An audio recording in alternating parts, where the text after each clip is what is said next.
entrei aqui agora para conversar com vocês. E quero ver se tem alguém acessando o meu Facebook para fazer esse Face Live.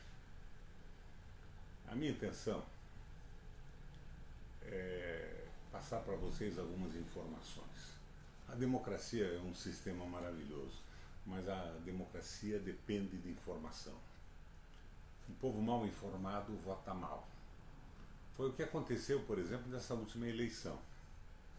Eu fui liquidado eleitoralmente no Paraná pelo WhatsApp. Diziam que eu espancava a minha mulher, que tinha boletim de ocorrência, disseram o diabo. E nós sofremos esse acidente eleitoral. E o baixo clero tomou conta do governo, o lumpesinato tomou conta do governo. E vocês já verificam o horror que está sendo isso para o Brasil, para a imagem do Brasil no mundo. Quando o Lula e a Dilma foram presidentes, eu fui oposição a eles em função da política econômica. Eu nunca tolerei as loucuras do Meirelles e do Levi. Os dois acabaram voltando, um com o Temer e o outro agora no BNDES com o Bolsonaro. Então vocês veem que isso tudo é uma continuidade. O Temer tinha 1% de prestígio eleitoral no país, mas o Bolsonaro acabou se elegendo e traz as mesmas teses liberais para a economia, às quais eu me opunha, do Temer, da tal ponte para o futuro, do liberalismo econômico, essa bobajada toda, ministros negando que o globo terrestre gira em torno do Sol, dizendo que a Terra é plana, bobagens fundamentalistas de um atraso primitivo da visão religiosa. Um atraso do qual a Igreja Católica, por exemplo, já se libertou há mais de 100 anos, porque ela também viveu períodos terríveis, com a Inquisição, com os Torquemadas, os Savonarolas. Mas aonde eu quero chegar?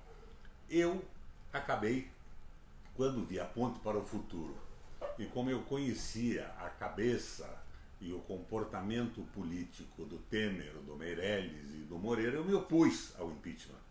Com força. Isso me custou voto. Talvez tenha sido um dos fatores principais que me retirou do Senado da República. Embora aqui no Paraná, eu acho que o eixo desse processo todo foi uma conversa mais ou menos nesse sentido. O Requião está eleito. Agora temos que tirar o Beto Richa, que já tinha sido preso, acusado, sobre o qual acabaram se revelando a verdadeira natureza do seu governo corrupto. E nessa história de Requião está eleito, votaram no Olho Visto, que ninguém sabe, não sabia e não sabe quem é até hoje. Não chega a ser meu adversário, tem sido meu aliado ao longo da minha carreira política até. Mas não tem nada a ver com patriotismo, com nacionalismo, com interesse público. Ajudou a montar ele e um grupo de professores, uma belíssima faculdade privada aqui em Curitiba, não mais do que isso. Mas ninguém conhece no interior, no município, ninguém já viu esse sujeito, ouviu alguma opinião dele sobre alguma coisa.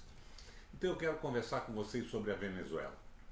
Amanhã, quinta-feira, o Maduro toma posse novamente, com o protesto do Congresso Nacional. Mas as redes de televisão que falam nesse protesto esquecem de dizer que a este Congresso Nacional se opõe uma Assembleia Constituinte eleita com o voto direto da população que apoia o Bolsonaro. Eu não vou aqui defender o Bolsonaro e a sua administração. Eu tenho críticas profundas à condução administrativa e política do Bolsonaro na Venezuela. Mas eu iria à sua posse para prestigiar o povo venezuelano. O PT manda um representante, que é a Gleisi Hoffmann, presidente, e o Fernando Moraes está indo também. Se não me engano, o PCdoB manda mais alguém. Eu iria, fui impedido na última hora por problemas pessoais. Por que eu iria? Eu iria para deixar claro que nós somos a favor da autodeterminação dos povos, que a encrenca política da Venezuela tem que ser resolvida pelos venezuelanos e não com censura norte-americana, com bloqueio econômico e com manifestações de outros países que não têm nada com isso. Os Estados Unidos mandava no petróleo da Venezuela na PDVSA. E quando o petróleo estava acima de $100, os Estados Unidos comprava aquele petróleo por uma meia dúzia de dólares, 4, 5 dólares. Isto levou ao levante da Venezuela e ao levante dos militares. A Venezuela talvez seja a maior reserva conhecida de petróleo do mundo, um mar de petróleo no subsolo da Venezuela. E este mar de petróleo fica numa distância curtíssima dos Estados Unidos, 5, 6 dias de navio. O outro fornecedor de petróleo é a Arábia Saudita, que o Trump continua apoiando, apesar do assassinato do jornalista na embaixada saudita na Turquia. Eles, no entanto, estão a 45, 50 dias pelo mar de navegação dos Estados Unidos.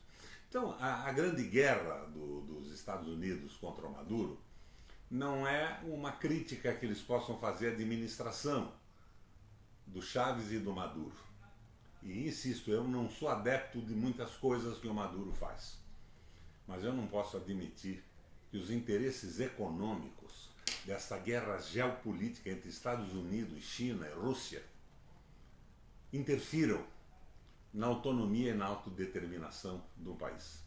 Eu queria estar lá para dizer aos venezuelanos que eles têm que resolver os seus problemas e que essa história de invasão da Venezuela é uma estupidez monumental que só pode passar na cabeça de débeis mentais, como o tal ministro das Relações Exteriores nomeado pelo Brasil, um doido, fundamentalista não sei do que, e do Jair Messias Bolsonaro, deste governo comandado pelo Jair Messias Bolsonaro. Essa besteira, no entanto, não vai se concretizar. E é muito importante para a informação que leva à viabilidade da democracia que vocês saibam. A guerra contra a Venezuela não é contra a corrupção, o autoritarismo, porque senão ela estaria desencadeada contra a Arábia Saudita, onde matam jornalistas de uma forma clara, explícita. Não. É a guerra pelo domínio do petróleo, é uma guerra geopolítica. A Rússia manda aviões supersônicos maravilhosos capazes de portar bombas atômicas. Também não estou interessado na hegemonia russa na América do Sul. O Brasil, como eu acho que deve ser a Venezuela, deve ser para os brasileiros. E nessa confusão que não é mais contra o comunismo que desapareceu da Rússia, e nem da China, que não é o comunismo tradicional, é um capitalismo de Estado, planejamento pesado por parte do domínio absoluto do Partido Comunista. Esta guerra não é uma guerra que interesse ao Brasil participar de um lado ou de outro, como estão dizendo verdadeiros imbecis, inclusive nas nossas Forças Armadas. Eu vi na internet agora há pouco o bestialógico do ministro da Marinha. Participamos de 3 guerras mundiais com os Estados Unidos. Guerras mundiais, 3 com os Estados Unidos? Ministro, modus in rebus, moderação na coisa. Não ensinavam história na escola naval? Não é possível. O Brasil tem que tomar uma posição a favor dos interesses nacionais. Nacionalismo, desenvolvimentismo e solidariedade. E cá entre nós, eu queria no Brasil um governo que amasse e prestigiasse tanto o seu povo quanto o general Mourão, nosso vice-presidente, ama e prestigia o seu filho, promovido de um salário de 10, 12 mil reais para um salário de 37 mil reais no Banco do Brasil. Por outro lado, quero deixar claro para vocês que parentesco não é cláusula infamante. Acho até que deveriam aprofundar isso e ver se o rapaz não tem méritos, independente de ser filho do Mourão ou não. Parentesco não é cláusula infamante. Por que não entrevistam o filho do Mourão? Por que não entrevistam o Queiroz? Por que o Moro não abre mais a boca? Por que o silêncio terrível do famoso Dantan Dallagnol? O que está acontecendo com o país? Eles não eram contra a corrupção? Eles eram contra o domínio do Brasil pelos brasileiros, o nosso desenvolvimento econômico, industrial e autônomo? Minha gente, eu iria com prazer a posse do Maduro na Venezuela. Não num apoio explícito ao Maduro, mas num apoio claro aos venezuelanos, ao seu direito à determinação, à sua existência como povo soberano. Bloqueio econômico? Por quê? Vão bloquear economicamente a Arábia Saudita. Daí talvez a gente possa acreditar que há interesse contra a corrupção. Vigaristas, simuladores. O domínio absoluto é do capital vadio, do capital financeiro, que é quem governa o Brasil até agora. Quem vai se incomodar com o que diz a Damares a respeito dos trajes e das cores que devem ser usadas por crianças brasileiras? Esse ministério da Damares é fictício, ele não existe. A Damares não influencia nem no carnaval. Pode servir de sarcasmo e ironia a algum grupo que queira debochar dessa palhaçada toda, mas não tem valor efetivo.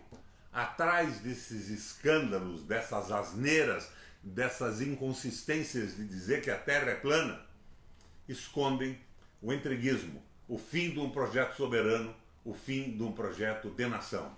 Eu iria à Venezuela porque eu não quero nunca o Brasil colocado na mesma situação da Venezuela, país de segunda ordem, associado a outros países, sem soberania, sem independência e com um povo escravizado.